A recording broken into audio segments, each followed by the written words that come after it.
Hospital से वापसी पर इर्सा बहुत ही ज़्यादा परेशान होगी। वो तो ज़ब्ज़ुब का शिकार होगी कि वो किस तरह से कमाल साहब का सामना करेगी, क्योंकि उसको इस बात का ख़तरा होगा कि कहीं उन्हें पता ही ना चल गया हो कि मैं अपने अब्बू के घर जाने के बजाय उस लड़के से मिलने के लिए हॉस्पिटल में गई थी। इर्सा को ये नहीं मालूम कि कमाल साहब को ये बात पता चल चुकी है, लेकिन उनके एक्सप्रेशंस देखकर उसे कुछ न कुछ अंदाज़ा तो हो ही गया होगा।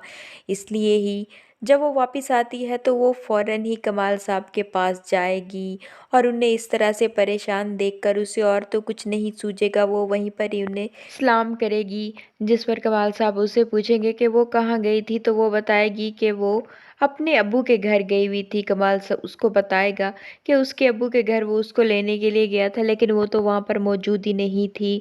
और तभी ईर्षा का सच सामने आ जाएगा और उसको पता चल जाएगा कि कमाल साहब को पता चल चुका है कि वो हॉस्पिटल में जमशेद से मिलने के लिए गई हुई थी। तो वो जमशेद साहब से कहेगी कि मैं सिर्फ़ और सिर्फ़ उससे मिलने के लिए गई थी, क्योंकि वो मेरी दोस्त का भाई है और मैंने आपके साथ कोई भी बेवफ़ाई नहीं की, बल्कि मैं तो सिर्फ़ और सिर्फ़ इंसानियत के नाते ही वहाँ पर गई थी।